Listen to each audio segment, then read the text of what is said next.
Good day mga idol.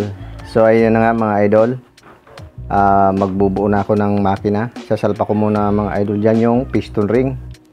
Yan, unahin ko yung piston ring niya mga idol. Pagpasensya nyo na po pala mga idol yung video ko. Hindi ko naisip na nakatayo pala yung aking cellphone. Pagpasensya nyo na muna po mga idol. Mahirap po talaga yung maraming iniisip. Ayan, sasalpa ko muna dyan mga idol yung piston ring sa piston. Yan. May mga markings po ang mga ano diyan mga idol, ang piston ring. Kailangan po makita nyo mga idol.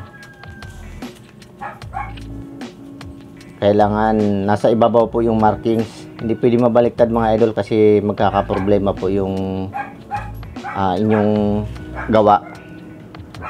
Ayan, kailangan makita nyo. Ako hirap din ako mga idol dyan kasi napakaliit ng mga markings niyan. Malabo na rin talagang mata ko. Kailangan ko na rin magsalamin. So wala pang budget mga idol para sa salamin eh. Ayan. Mega love shoutout po pala mga idol sa lahat ng aking mga tropa dyan. Sa ECCCP family. Pasensya na mga idol. Nawala na sa intro yung ating mga logo kasi masungit yung taga-edit ko, palit-palit daw ng mga idol ng intro, kaya tinanggalan niya.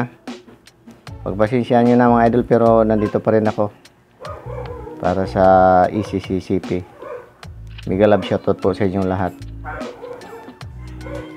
Ayan, tsaka shoutout po sa mga idol, sa mga friend ko dito sa YT, mga silent viewers,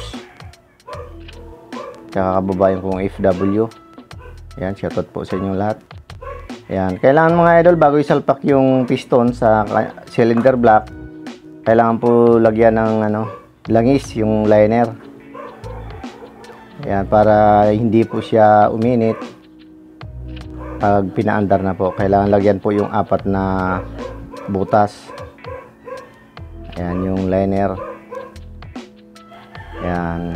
Yan ang huwag nyo pong kakalimutan mga idol kung sakaling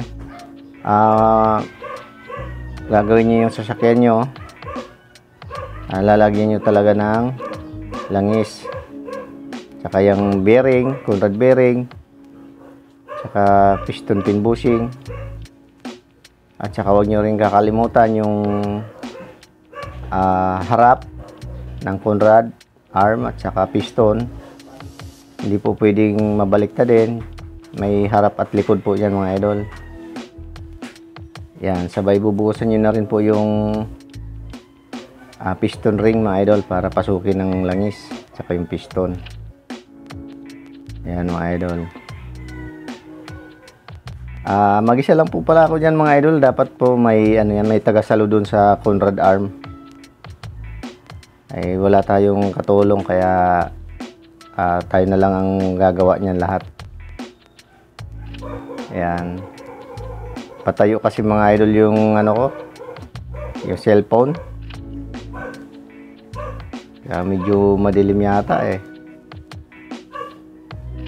Ayan mga idol, ayan po ang tools niyan, yung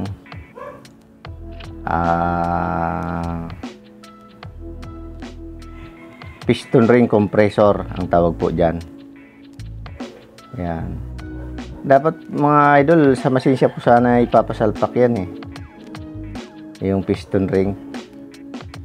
Kaso nagmamadali na ako, kaya kinuha ko na lang, ako na lang nagsalpak. Para kahit paano sigurado rin yung pagkakasalpak ko. Pero okay naman din yung machine shop idol, subukan na rin naman.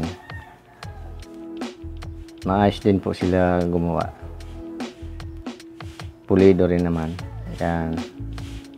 Yan mga idol, kailangan po kung sakaling isasalpak nyo na, sapinan nyo yung pang pupukpok nyo dyan ng basahan para hindi po nagagasgas yung piston. Ayun, naka 1 point na mga idol. Naka isang piston na rin tayo mga idol. Ayan. Ang next nyan sa number 4 na piston mga idol. Ayan, lalangisan muna mga idol yung bearing sa Conrad arm at saka piston pin. Huwag kakalimutan mga idol, kasi para hindi tayo magka-problema pag pinaandar na.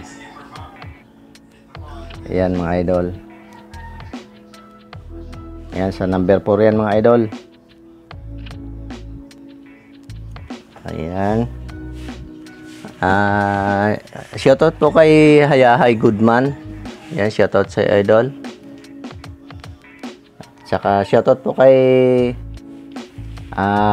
idol Mr. Sapol no Vlog. Ayan, shoutout po sa iyo idol.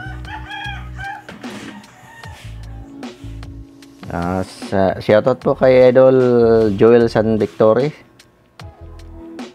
Nasa Caloocan yan si idol Joel San Victory. Yan, shoutout sa iyo idol. Ayan, shoutout sa mga kababayan kong FW. Yan, shoutout po sa inyo. Ito na mga idol muna ang upload ko, yung sa trabaho muna, para matapos na to mga idol. Napakatagal na nitong nakatiwangwang dito sa shop. Kailangan mabuo na. Ayan, siguro din yung mga idol na kung sakali magdi-DIY kayo ng inyong mga sasakyan, siguro din yung naka-press na maayos yung piston ring para hindi po sasabit doon sa liner. Tsaka dahan-dahan lang po yung pagpasok, pagpukpok, kasi baka po tumama doon sa sigunyal, magkagasgas doon yung sigunyal. Napakaselan po ng sigunyal mga idol. Kailangan po wala yung gasgas, kahit gabuhok po mga idol, kailangan walang gasgas yung sigunyal natin, no? Para hindi siya kumatok. Ayan mga idol, naka 2 points na rin. Ayan mga idol. Yan na tayo sa 2-3. Ayan. Ayun. Nice. Ayun na mga idol. Maisalpak na rin natin ang mga piston. Yung Conrad cap na lang mga idol ang ikakabit. Ayan, sisigurado din po yung cap, kasi may bearing din po yan mga idol. Lalagyan din po ng langis, tsaka may guide po yan mga idol. Ayan, kailangan itapat nyo rin doon sa Conrad arm. Hindi pwede magkasalasiyan mga idol, kasi magkakaproblema. Ayan mga idol. Dapat ang paglagay niyan mga idol, pag naipasok mo na yung piston, ilalagay mo kaagad. Ako mga idol, pinasok ko lahat yung 4 muna bago ko sinabay-sabay din yung connecting rod cap, kasi nga po mag-isa nga lang po ako dyan. Ayan. Make sure mga idol na malalagyan talaga ng langis yung mga bearing, para hindi po uminit, hindi kumatok yung makina. Kasi pag bago pong andar ng makina, hindi naman kagad-agad magpa-pump yung oil pump niyan. Hindi kaagad masusuplayan yung piston ring. Pag wala pong langis, may posibilidad po na uminit, magkaroon ng gas-gas, magkukos na naman po ng loss compression pag nagkagas-gas po yung liner ng ating makina. Ayan mga idol.